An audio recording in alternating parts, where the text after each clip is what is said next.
Australia, we found that by far the most useful information we were getting was from either local boaters in that waterway, or by sailing clubs and other organizations that had local knowledge, or by cruisers who had just recently passed through that location. And like a lot of good ideas, we were having a beer at the local sailing club and we had this aha light bulb moment.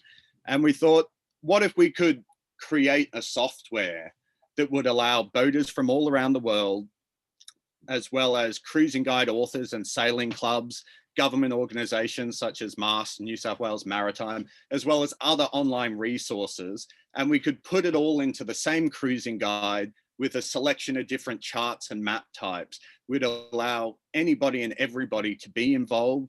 We'd put as few restrictions as possible on that involvement, and we would license all the information under a Creative Commons license. And for people who don't know what that is, it's similar to what Wikipedia uses. It's part of this free culture sharing sort of movement, which means that by law, like the copyright by law, all the community information on Zulu must remain freely available and shareable in a number of different ways. Very good. Taking a little look just at some of the world regions since 2017 and just how this has grown organically. Even though we're from Australia, it's really been taken on by cruising boaters from all around the world. Here's Europe and the northeast coast of North America, British Virgin Islands and Southeast Asia, just to show just how much information has been added. And I think we're currently up to about 70,000 markers worldwide, which is really, we're quite stunned by just how much this has taken off, and it's really become a community in itself. Taking a little look around Australia, here's the Kimberley. This region's lucky enough to have a lot of information which was very generously allowed to be put on Zulu by the Fremantle Sailing Club's Western Australian Cruising Guide, which is an incredibly dense document. They allowed us to translate all that information into markers on the map and make it freely available for anyone on Zulu. Here's Sydney Harbour. It's obviously a very, very well-traveled destination. So it's had hundreds of different boaters contribute information.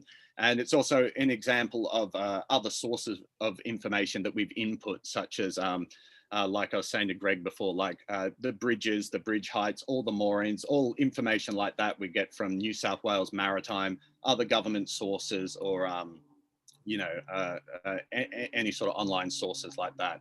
And in the bottom right, you can see just an example of what some of that information looks like. Hobart, Tasmania, we're lucky enough to have a lot of really great people inputting information there. Notably is Jack and Jude Binder, who have just really supported Zulu from the very beginning. And they've generously allowed all the information from their Tasmanian cruising guide, their South Australian cruising guide, and their Coral Sea cruising guide to be made available on Zulu Waterways. And these two have always been so generous to the cruising community, and this is just another example of how they've done that. So do you mean by that if you click on something that they've added, it basically pops up a page of their book or a page of their publication, or? No, so it's been translated. So we take, Yes. actually they do their ones in PDF now. Yes. And each of the pages of their PDF does come with a long and lat. And so we translate that to a specific place on the map. And Yes. then we input the information like that. So it sort of has the best of both worlds, where it's got that sort of narrative style, which is really useful. It's a really useful part of printed cruising guides, that kind of, that story guiding you up the coast from somebody who's very experienced. And at the same time, you know, it's in the exact location so that, you know, you're looking at exactly where that information is relevant to. And if you were to click back on that slide, I think it's important for anyone watching. So I like that there you've got the become a patron. So it's also, in some respects, would you use the term crowdfunded? Yeah. I mean, our aim with Zulu has always been to keep it absolutely as free as possible, and, you know, largely free of any commercial interests. And so we do depend on the community to help us, you know, where they can by just donating. And so it's really generous for those that do. It's obviously a lot of work, and there is a lot of costs involved in server fees, but we're really on board with this free sharing sort of concept. We really want to be you know, the Wikipedia of sailing information, not the Encyclopedia Britannica. You know, we're trying to build a community, and yeah, there's just another part of that. Very good.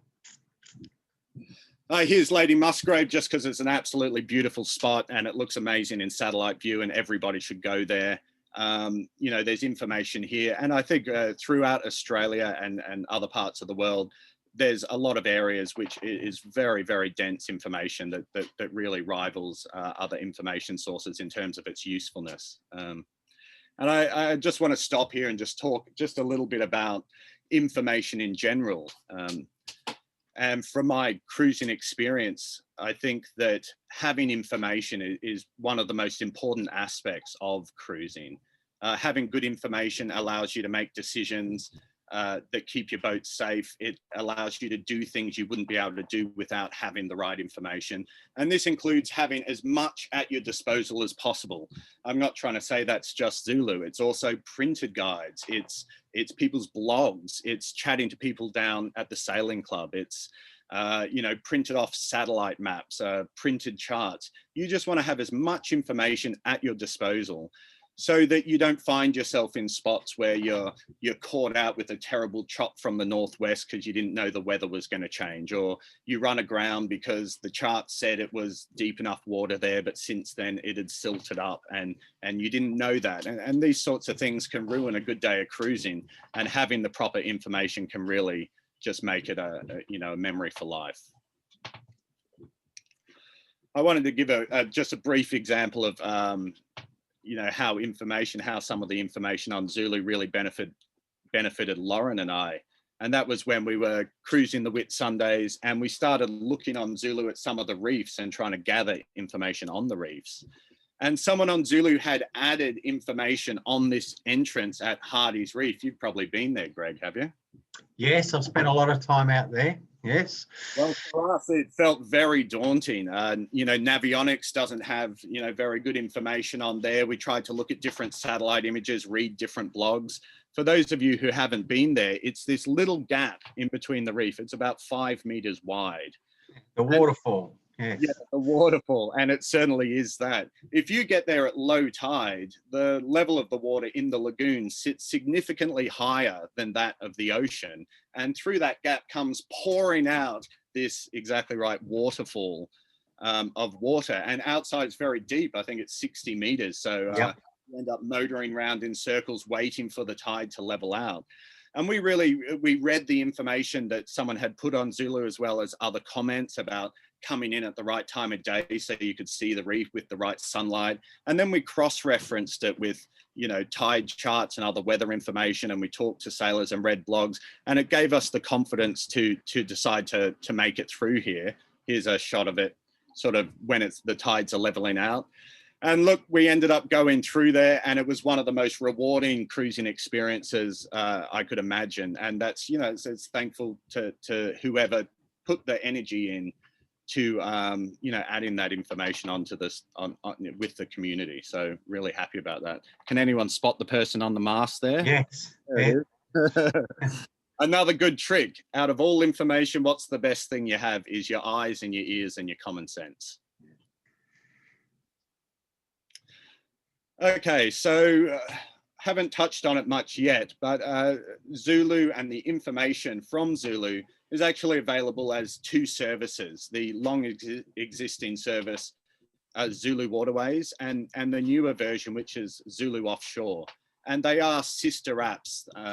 They both complement each other, with Zulu Waterways being an online version of the service, and the newer Zulu Offshore is a completely offline version of the service, which allows all the information, as well as charts and satellite maps and other important information, to be saved to your device for offline use. So I thought we'd just quickly take a look at Zulu Waterways so you can get a feel for what is involved. So Zulu Waterways is available via the website zuluwaterways.com, or by downloading the Apple or Android apps. Now, the only difference here is that the .com allows you to view the information and the maps on a laptop or a desktop, where the apps are only for mobile devices such as phones and tablets. Taking a look at the interface, this is what it looks like, and it should feel quite familiar because it is heavily based on Google Maps and does use quite a lot of Google Map technology. You can zoom in and out, you can pan around, and if we zoom in further on a location such as here, this is Airlie Beach, get a sense of what it looks like on the starting map type, which is a Google Maps, a general Google Maps map. Up in this top corner, you have a button called Charts. And in here, you have some different options of how to change the base map that you're viewing the Zulu information on. One of these is Google Satellite Maps. And, you know, we're incredibly grateful to have use of such an incredible resource, which is global coverage satellite maps. Everybody probably knows it. The more I get involved in this industry, I realize just how amazing it is. It has coverage of the entire world. It's incredibly high definition, and it's very generous that they let communities like Zulu use this information. Another chart option is Navionics. And once again, we are extremely grateful to them for allowing us to use this information. They allow us to use the Navionics charts as well as Navionics sonar charts, and it is global and it is free.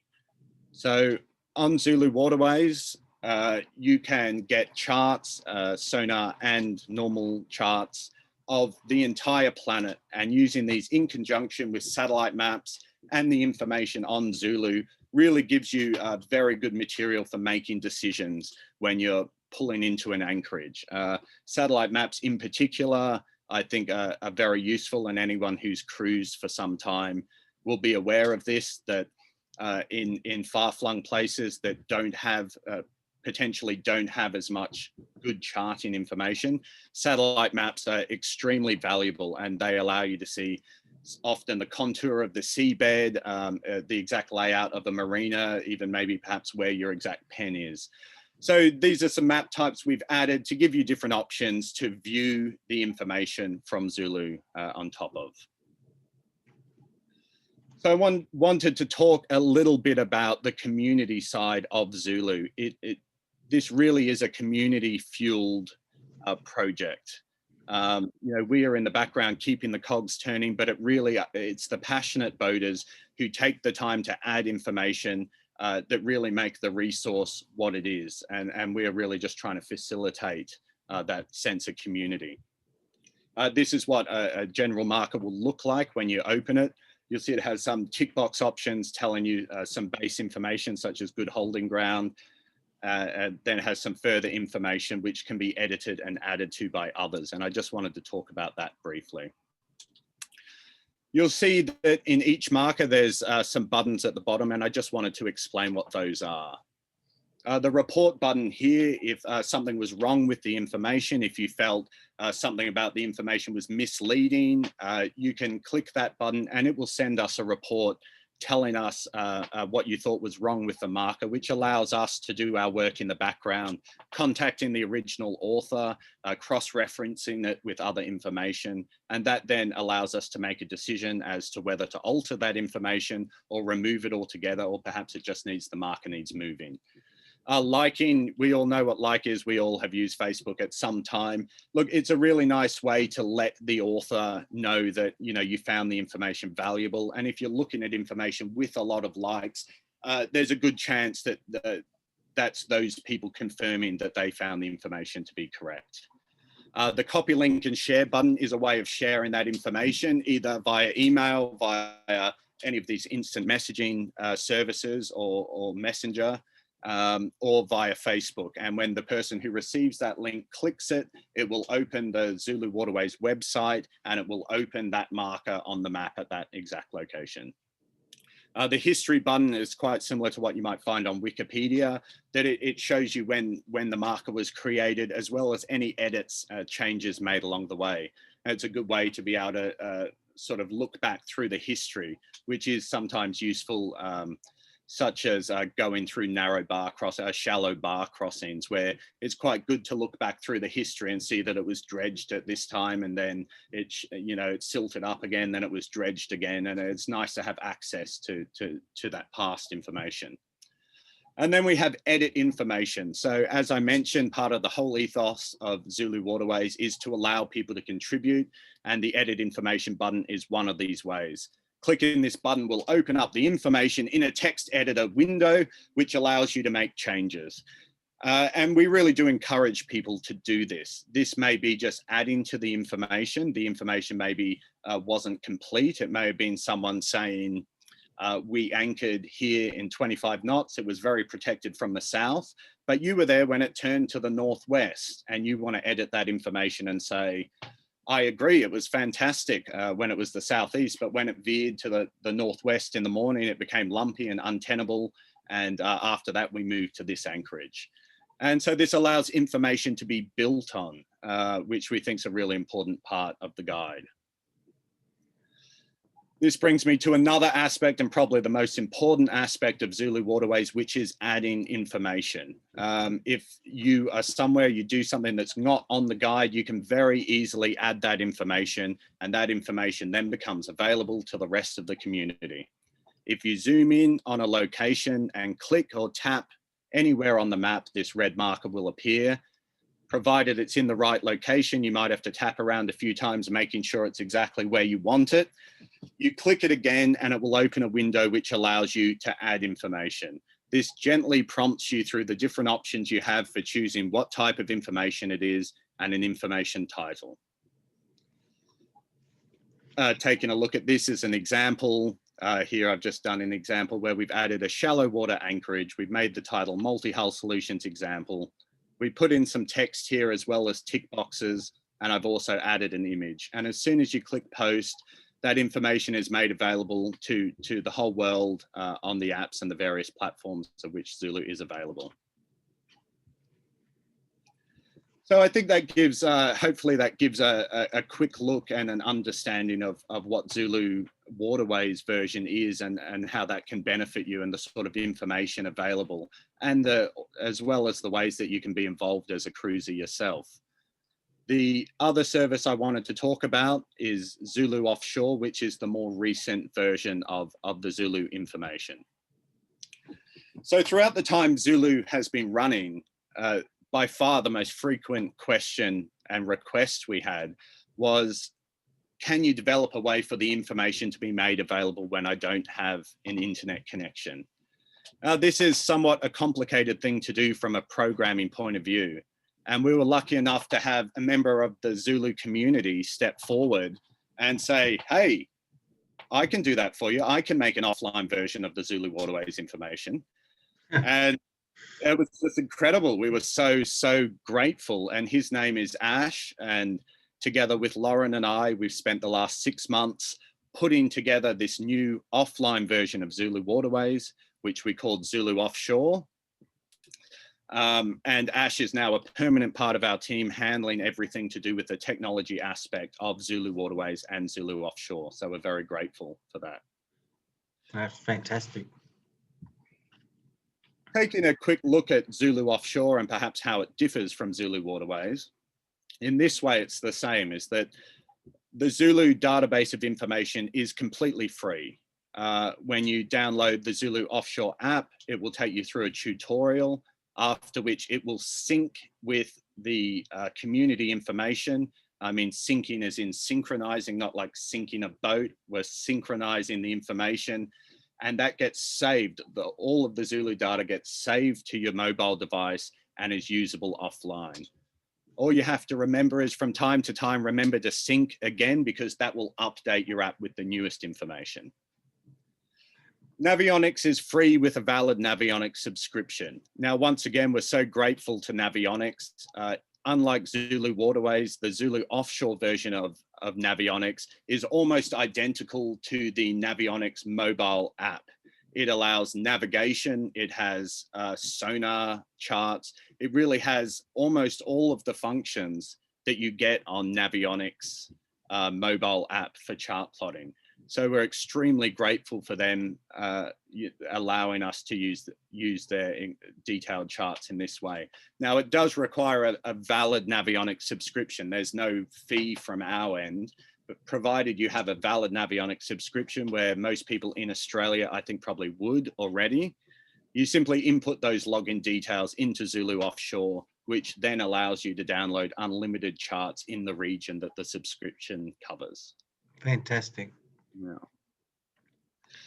Satellite maps and street maps. So this is very difficult from a programming point of view, but something we did manage to overcome. With other services like Zulu Waterways or Google Maps, they're streaming maps across the internet. Those maps and images aren't being saved to your device at all. These sources of maps, such as Google, are happy for you to stream maps in this way. Once you want to take that map and you want to download it to your device and use it offline and view it as many times as you want, things become far more complicated. So we have managed to source some incredible satellite maps and street maps, which we make available. Each time one of those is downloaded, it does cost us money that we have to pay to the provider. But in the same grain as everything we do with Zulu, we've made at least 50 of these maps free per boater per month, with 100 free when you first sign up to the app. And there are further ways to get more of those map downloads, which I'll explain a little bit later. And I think lastly, one of the most important things with Zulu Offshore is that it allows you to add information while you are without an internet connection. And this is really important because it's very hard for people to hold on to that information, get back to shore. They're at the sailing club, they're already having a beer. They don't want to log back on and share that information. But while they're there, they're offshore, they can add this information, which gets stays stored on their Zulu Offshore app. And when they come back in range and they sync again, it gets mixed in with all the other community information and gets made available to all the other boaters who use the cruising guide. Fantastic. Very good. So as I mentioned, there's a variety of different map types on Zulu Offshore. And as I mentioned as well, there was some difficulty in how to make these available to boaters who want to take this information offline. Offline imagery is very, very dense, and it uses a lot of information and a lot of storage on your device. What we ended up coming up with was a way to allow boaters to download only the maps that they need at the resolution that they require for each place, and to store and keep that information for offline use, and to remove those maps when they no longer use them. So this is a screenshot of what Navionics looks like on Zulu Offshore. As I mentioned, it is different from Zulu Waterways. It's a more sophisticated version, which does allow navigation as well. There's both the normal chart view of Navionics, and there's also the sonar view, which is particularly useful for those of you who don't know much about the sonar view. That's actually information taken from boaters, taken from their depth sounders and uploaded to Navionics. So it really provides a very up-to-date source of depth information. And unlike Zulu Waterways, on Zulu Offshore, you are able to navigate. And this works exactly the same as it does on your Navionics mobile app. Provided your device has access to the sky. Navionics has a system of tracking your position around satellites, which will work without an internet connection. So you will always have your location shown on the map at any time you're using the app. I just wanted to touch on briefly, I'm really trying to be aware of not making this a how-to video, but I did want to touch on just some of the options around downloading imagery. Unlike Zulu Waterways, where all the information is just there, it's just streamed across the internet, all the maps are instantly there. As I explained, with Zulu Offshore, this isn't the case. You need to choose which areas you want to download, and we've tried to make this as easy as possible and to give as many free options for this as possible. If you take a look at your screen here, this is sort of what you'll get if you zoom too far in before you've downloaded a map, and you'll see that it's not useful at all. And from here, you need to download a map to save to your device so that you have more definition. In each of the markers, there's a menu, and you can download maps from here. Opening this menu will give you a list of options, from satellite options to high definition satellite imagery, and clicking these will download an area of satellite imagery around that marker. Alternatively, you can just hold your finger anywhere on the screen for 2 seconds where you need more imagery and follow one of the prompts to choose what sort of imagery you want to download. Once the imagery is downloaded, it's on your device forever. It doesn't expire. There's no payment. There's no cost involved in that. Each area that you download is 2 kilometers by 2 kilometers. And as I said, it's saved to your device forever. One of the good additions of late is this high definition imagery. It really is very, very good resolution. It does use more space on your device, which is why we've devised this way of allowing you just to download portions of imagery where you need it. For some general purpose things, you're probably just going to want satellite view or street view. And for other purposes, you're really going to want to see more detail, where you want to see, you know, sort of a passage like this, where you need to see the contours.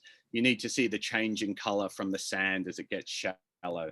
Or perhaps you need to see that there's a headland to try and judge what sort of protection that headland will provide for you.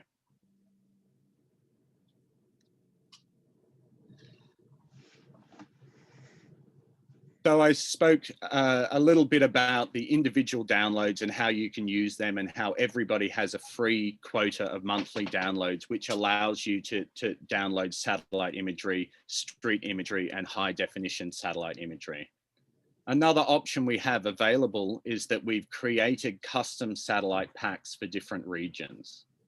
Now, what we've done is we've taken entire regions, and around each of the markers in that region, we've drawn a box around it, and we provided satellite or street imagery for that region. Taking a look at one of the packages, this package is for all of Tasmania, Victoria, and South Australia, and it contains over 1,100 maps. So that's a lot of maps compared to if you had to do them all individually. These are all packaged in one download that, after purchase, downloads to your device and is saved permanently to your device for offline use. Another interesting aspect that we've been able to explore with Zulu Offshore, and once again, it's part of the whole grain of who we try and be as an organization and as a community, is integrating well-known cruising guides into the service. Next month, we're going to be integrating all of Jack and Jude Binder's guides available on Zulu Offshore, which makes them available for offline use, which is particularly useful for the Binder guides because they really like to explore the more far-flung locations such as Western Tasmania and South Australia and the really far-out reefs in the Coral Sea. Personally, Lauren and I, we just love Jack and Jude Binder. They're definitely the sort of sailors we aspire to be, and we're so grateful that they've agreed to make their guides available on Zulu Offshore in this way. With a purchase of one of these guides, oh, there they are. With a purchase of one of these guides, you get a PDF copy of the guide like you would if you purchased it through their website, plus all those markers for all the guide appear on the Zulu Offshore app and is made available with the different backdrops of navionics and satellite view. So thanks so much, everyone, for just allowing me to talk a little bit about Zulu. You know, we really are passionate about this. Everybody involved in Zulu is a cruising boater, and we'd really love it for more people to decide to join the community and be involved. We think it's a really useful resource with a lot of useful information, and it's becoming more and more useful every day. So we really hope if you're interested in the same things that you jump on and add what you know as well and share with the rest of us. Hey, that was fantastic. I feel a little bit sorry for both of you today because you're packing so much passion and information into such a short period of time. So that you did very well, Nick. And again, just like Stephen's information there, there's no doubt that what you guys are doing, it's game changing. It's fantastic. And with your product there, Nick, the open sourceness of it, and the fact that really the only thing stopping that from getting bigger and bigger and better is just people feeding information into it. Yeah, indeed. It's as good as what the community chooses to make it. And so it's our job in the background to facilitate that community and just to keep the cogs turning and to try and keep providing it, you know, as freely as possible and integrating as many sources as we can get our hands on.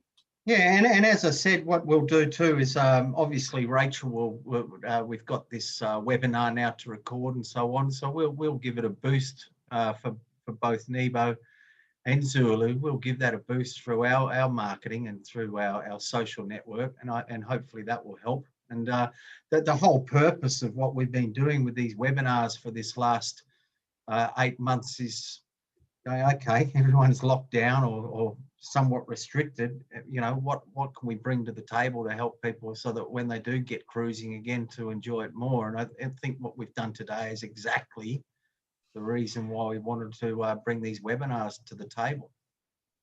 So Stephen, the Zulu, not bad either. Sorry, Greg, were you asking me about Zulu? I was just saying, yeah, good presentation, good product. Oh, yeah. Just fantastic. And yeah, I know Nick was is a bit familiar with Nebo, and I'm a bit familiar with Zulu, but yeah, I learned a lot today as well. I think you can't overstate the fact that Nick and his team are making that data available free forever. There's a great example in the US of a group called Active Captain, which was in some ways similar to what Nick's done. But they owned all the data and they sold the company eventually to Garmin. And now, you know, there's many disgruntled people in that community that helped build that data, and they feel that they've lost, they've lost something that they put their heart and soul into, because it's now owned by a big corporation. And of course, they're locking it down a bit and making it available on Garmin instrumentation only and all of that sort of stuff. Actually, I don't know all of those details, but I know that the community is disgruntled. So well done, Nick. Yeah, thanks. Now, we've had a number of participants stay with us through this whole presentation, which is always good. But you must have said everything that had to be said, gentlemen, because we haven't had any questions pop up. He said we will wrap this up shortly, but those who have been with us throughout the presentation, if you've got any questions, type in the Q&A now and we'll quickly answer them. But if we don't get any questions in the next 15 or 20 seconds, we'll probably bring the presentation for today to an end. But yeah, no, that was fantastic, and I think that's exactly why we've been wanting to do these webinars, and it's going to be fantastic to watch the views click over on YouTube once Rachel puts this presentation up onto the Multihull Solutions YouTube channel. So that'll be fantastic. So yeah, so look, we don't have any specific additional questions. So on behalf of Multihull Solutions, gentlemen, we'd like to thank you both. Yes, well, we'd like to thank you too, Greg and Rachel and everyone at Multihull. It was exciting to be able to come here and talk, and I hope it was helpful or useful to some people. Yeah, very good. Okay, so on that note, Rachel will probably suddenly cut us all off and stop the presentation. So thank you, and we'll see you again in a few weeks, everyone. Thanks, guys. Thank you. Bye. Thanks. Bye-bye.